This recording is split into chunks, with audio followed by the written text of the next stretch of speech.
Les presentamos la charla con la que Heather Augustyn colaboró específicamente para el Sweet Girls Ska Festival Internacional. Gracias a las mujeres que incursionaron en la música, es posible que se realicen festivales como este. Los invitamos a escuchar la charla. Asimismo, aquí les compartimos el resumen en español. Disfruten y compartan. Hi guys, my name is Heather Augustyn.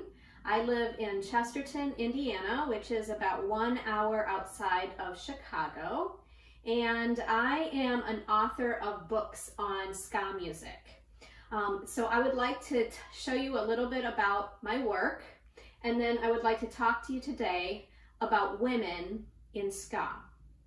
So this is my latest book, and it's called Women in Jamaican Music.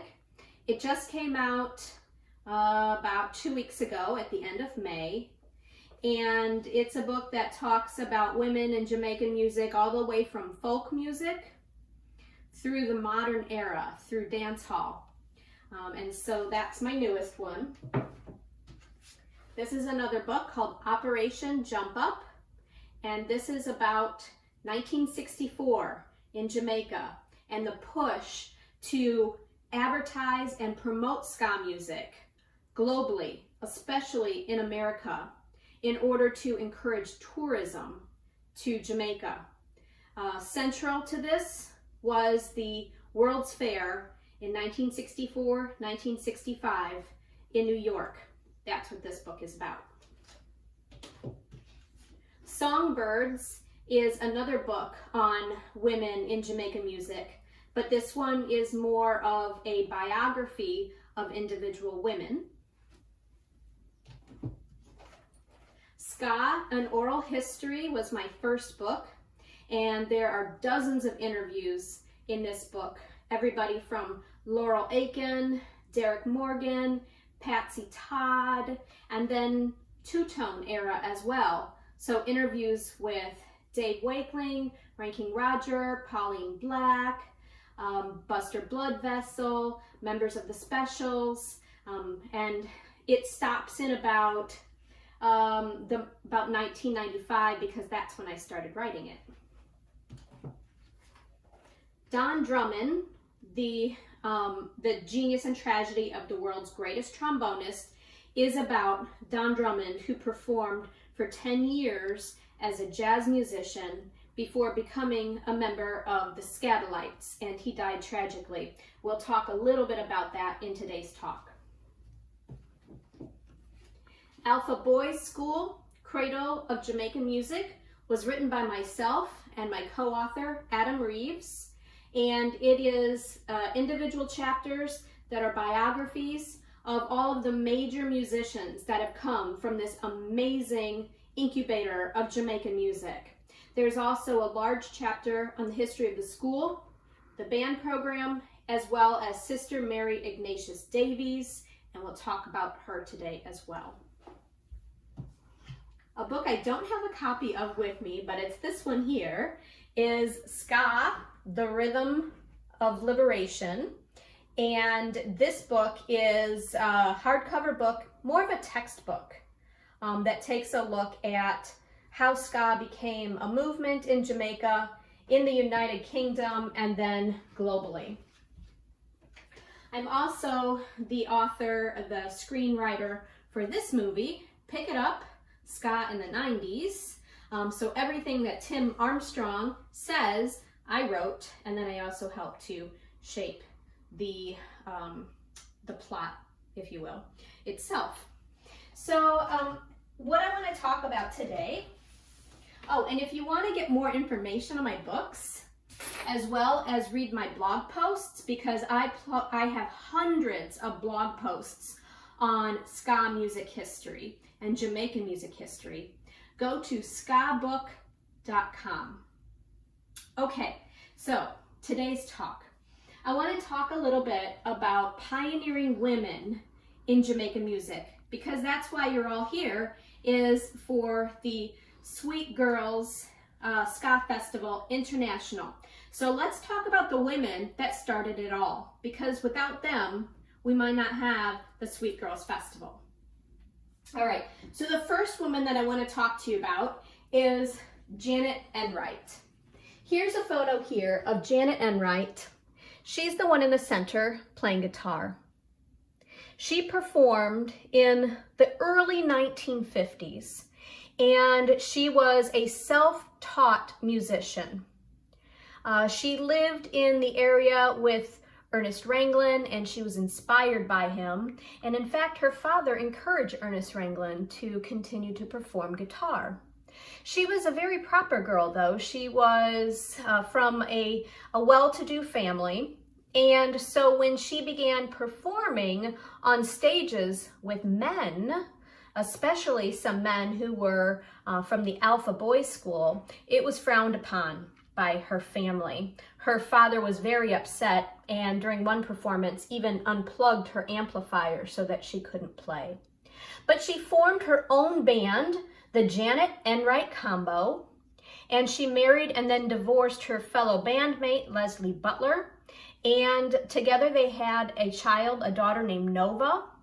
But she says that she wants to be recognized not as the first female guitarist in Jamaica, but simply a talented guitarist. But if you'll see over here, an advertisement for her own group, the Janet Enright Combo, in the 1950s in Jamaica, this was a very big deal.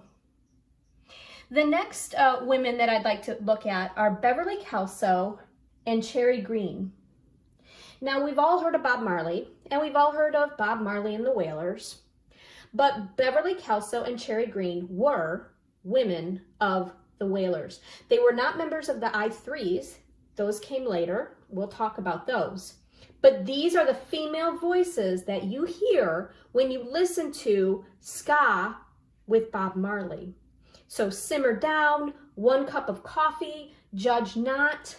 That era of ska was featured Beverly Kelso and Cherry Green in as one of the members of the Wailers. Beverly Kelso, she was, a member. She was born in Trenchtown, and she became a member of the band because she was friends with them. She was approached by Bob Marley and asked to join the band, along with Peter Tosh and Bunny Braithwaite and Junior Livingston. And then she was part of 24 Wailers songs she sang. And she left the group in 1966. Cherry Green joined the Wailers after Junior Braithwaite left the Wailers for America, so she filled in for him. And in her 2 years with the group, she performed on 6 songs. Going over here, I want to skip over here. This is Marcia Griffiths, okay? And we call her Marcia. Marcia. That's how they pronounce her name in Jamaica, not Marcia, which is the American way. And she was a member of the I3s, as well as the women up here, which we have.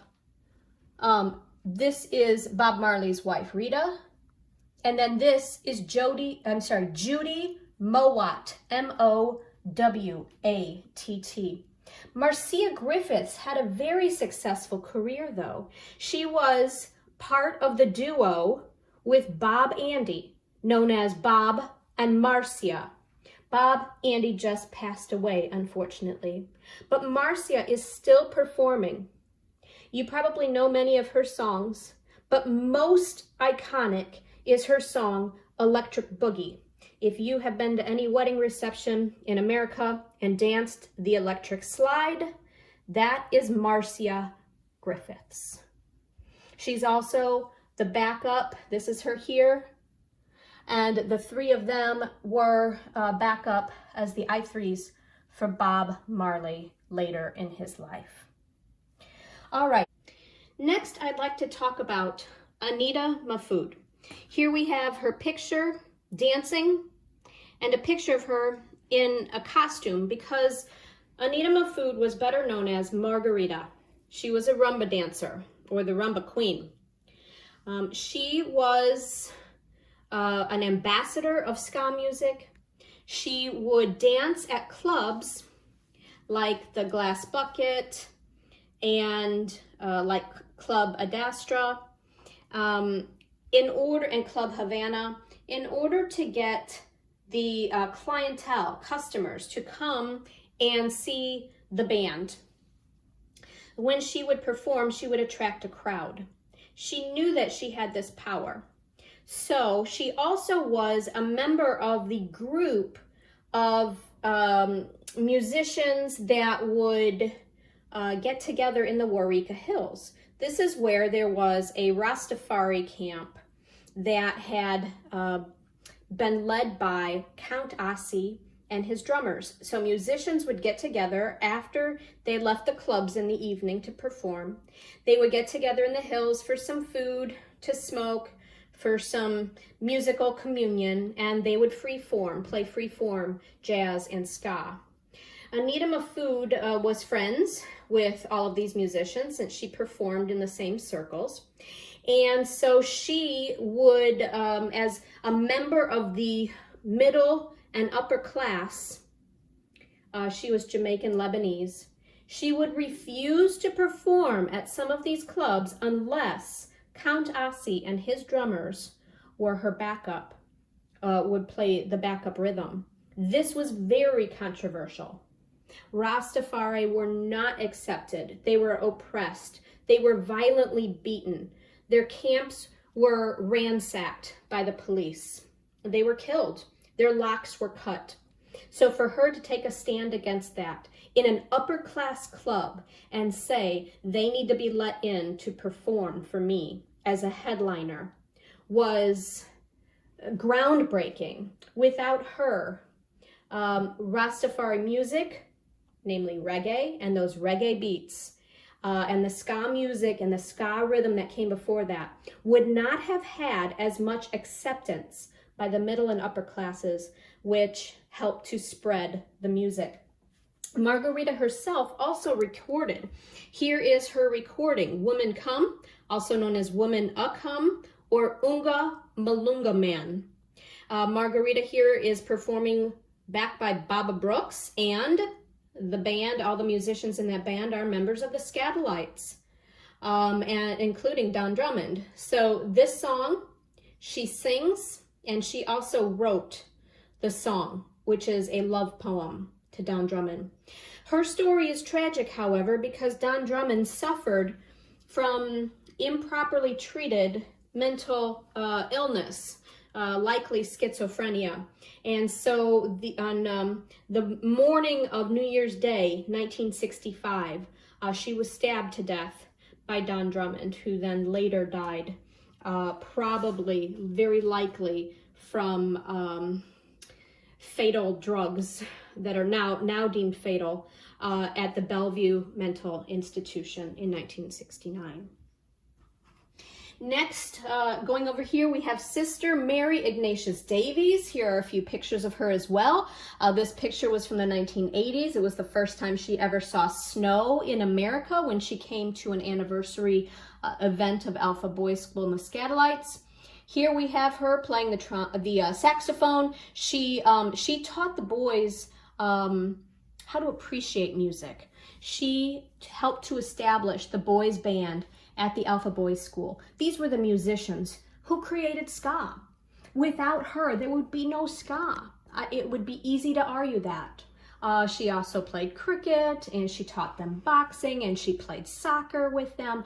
She really was an astounding woman, and she was a mother to hundreds of boys at Alpha Boys School. But she really did see that the band and music was a way for boys to get a job after they left school.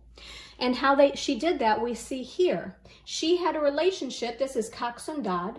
She had a relationship with Coxsone Dodd, and here we see this is Lenny Hibbert, who was the band leader at Alpha Boys School at the time. But she had a relationship so that she would say, okay, I have this boy, he's a wonderful trombone player, why don't you come see him? So maybe you can use him to record. She would place them in big bands in the 1950s, like Don Drummond and Ernest Ranglin came to scout. Don Drummond and Tan Thornton, and so it's really we owe a lot to Sister Mary Ignatius Davies. She is really crucial to growing that music program that became the backup for the likes of Bob Marley and Jimmy Cliff. And Jamaican music all over the world. Here we have Millie Small, the lollipop queen. She recently passed away only a month or two ago. We all know her song, which is My Boy Lollipop, because it was a huge international hit in 1964. Millie Small put ska on the map. She put Jamaica on the map. She put Jamaican music on the map. Her song was an instant international hit. It went to #2 in the United Kingdom. It charted above the Beatles that year. And she was born in a very small village, so small that she had to go to Kingston in order to get noticed. She won the Veer Johns Opportunity Hour, which was like a talent show, like The Voice. And she won that in second place, actually. But Coxon Dodd, the producer for Studio One, noticed her and said, "What is this voice?" She had a very baby voice, a falsetto voice, a lot like Shirley of Shirley and Lee. And he recorded her. But it was Chris Blackwell, when he discovered her, that took her to international stardom with the song My Boy Lollipop. She performed at the World's Fair, and she performed all over the world, including tours of Singapore, New Zealand, Holland. She really traveled the world. Her daughter still performs today, J. Lee Small, and unfortunately the world has lost a beautiful voice and a really beautiful person with Millie Small. Like I said, she recently passed away. Here we have the Carnations. It was the world's first all ska band. Here's a picture of them here. This picture was provided by the front woman, Christine Levy herself. She's on trumpet. She also sang. Ingrid Chin on bass guitar took the band after that and combined it with some men to continue the band. But really, this band was the first all-girl ska band if we ignore the drummer. The drummer was a boy. That is Richard Chin. He went on to marry Christine, and they had a daughter, Tessanne Chin, who became the winner of The Voice a few years back, maybe 5 years back. Very popular in Jamaica today. They also have another daughter as well, who's very skilled and talented. But they needed a chaperone when they would go to some of these clubs because they were young schoolgirls. And so Richard was the chaperone as well as the drummer, but let's just ignore him because this is the world's first all-ska band. I'm sorry, all-girl ska band, and you'll see here even the advertisements in the Gleaner, and this is from 1964, advertised them as the only all-girl band, the Carnations. All right, so moving on over here then a little bit later, we have Hortense Ellis. We've all heard of Alton Ellis, but Hortense Ellis actually beat him in talent competitions. This made him a bit angry at first, and the two had kind of a tumultuous relationship. But I really encourage you to listen to Hortense Ellis. She is one of my absolute favorites. Woman of the Ghetto is one of my favorite songs of hers. It was originally, it's not an original song of hers, but when she sings it, it is incredibly powerful. It's like a Nina Simone, kind of a smoky voice, and she really puts so much emotion and pain into the lyrics of this particular song. She sings a lot of duets with her brother, Alton, and she recorded quite a bit. However, she had 9 children. It was very difficult to have a musical career with 9 children to take care of. That duty at this time was left to the woman, and she could not travel. She also was not paid for her recordings many times. So that was a problem for her because she sang in order to have a way to feed her children. She died in October of 2000. She had many grandchildren though, and was very happy in her life.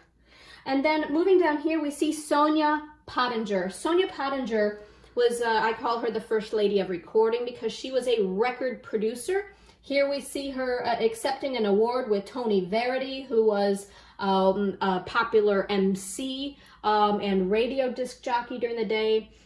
Here she is here at her desk of her record studio, and this is another photo of her at her desk. And she was a woman who liked to record other women, so she signed females like Patsy Todd and Judy Mowat, Phyllis Dillon, Marcia Griffiths, as well as men like Monty Morris and Ken Booth, Stranger Cole, Alton Ellis, the Gay Lads, Culture, the Ethiopians, U-Roy, Big Youth, the Melodians.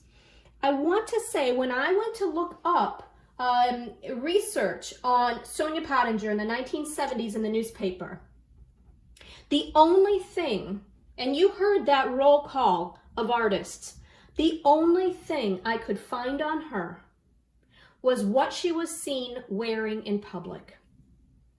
A dress made of silk with accented with pearls, a peach bow tie blouse, silk. It was ridiculous. They only commented on her wardrobe, not on her business acumen. So I want to make sure that we give a shout out to Sonia Pottinger because she was responsible for establishing the careers of so many. Finally, let's take a look at Totlin Jackson. She was in the jazz era. She never really sang, did anything with ska. She's a vocalist. She was jazz, but without jazz in Jamaica, we would have no ska. Ska is really Jamaican jazz, just with a different rhythm. And so Totlin Jackson was very popular. She had quite a powerful voice. She emigrated to the United Kingdom to try to make a go of her career there. And she ended up staying there until her death, continuing to perform there until her death, probably about 2 or 3 years ago now, maybe about 2 years ago now. But she always continued to perform. She was kind of a chanteuse. She kind of was a very formal performer. She made her own dresses, which looked like a mermaid fin at the bottom. She suffered from a club foot. She had a disability, so she made dresses to mask that so that she wouldn't be discriminated against. But she's had a very long and wonderful career.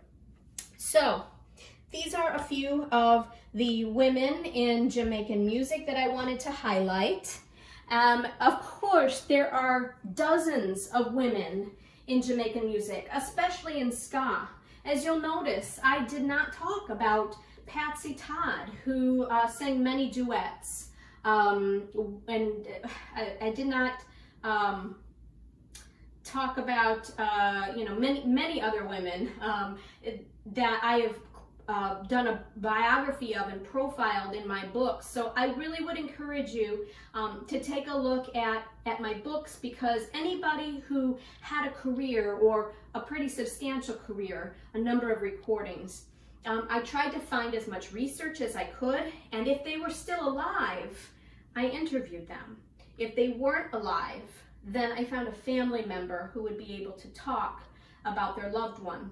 So hopefully by learning their stories, we can appreciate their music more. That's always my goal, is that when you read their stories, you always play their music. So maybe you can go and enjoy some of the music of the women that we talked about today. But for now, I'm Heather Augustyn, and I encourage you to enjoy the rest of the festival. Thank you. Heather Augustyn habla al comienzo de su charla sobre los libros que ha publicado. Su libro más reciente es Women in Ska Music, Mujeres en la Música Ska. Aunado a esto, es escritora de la película Pick It Up, Ska en los años 90. Los libros y entradas del blog de Heather se encuentran en skabook.com. Es importante hablar de las mujeres pioneras en la música jamaicana porque son las mujeres que comenzaron todo el movimiento y permitieron que se crearan festivales como el Sweet Girls Ska. Una de estas importantes mujeres fue Janet Enright, quien se presentó en los años 50. Ella era músico autodidacta. Cuando se presentó en escenarios al lado de hombres, causó conmoción por ser mujer. Fundó su propia banda, Janet Enright Combo. Janet Enright no deseaba ser recordada como la primera guitarrista mujer en Jamaica, sino como una buena músico. Para los fans de los Wailers, Beverly Kelso y Sherry Green fueron cantantes en esa agrupación. Son las voces femeninas que puedes reconocer cuando escuchas ska con Bob Marley. Por ejemplo, la canción Simmer Down. Beverly Kelso participó en 24 canciones, mientras que Sherry Green participó en 6. Otras mujeres relevantes son Marcia Griffiths, voz de la canción Electric Boogie. Anita Mayfoot, también conocida como Rumba Queen, fue una embajadora de la música ska. Se desarrolló como bailarina, actriz y cantante. En los clubes prestigiosos donde Anita se presentaba, ella pedía exclusivamente que sus músicos participaran con los beats de reggae. De esta manera, ella permitió que se difundiera este tipo de música. Mary Ignatius Davis fue una maestra de música en Alpha Boys School. Ella enseñó a los jóvenes a apreciar la música y se podría decir que sin ella no existiría el ska, por lo cual es una figura crucial para la música de Jamaica. Millie Small fue una cantante ampliamente conocida por su tema My Boy Lollipop, que en el año 1964 puso al ska en el mapa. El tema fue un hit internacional. Por su gran talento, Millie Small viajó por el mundo. Ella falleció recientemente, el 5 de mayo de este año. The Carnations es una banda relevante que se puede considerar como la primera banda de ska integrada por mujeres, a excepción del baterista. Sonia Pottinger fue la primera productora de discos mujer, a quien le gustaba grabar artistas, entre ellos mujeres también. Por esta razón, estableció la carrera de muchos. Finalmente, se menciona a Totlin Jackson, vocalista de jazz con una voz poderosa.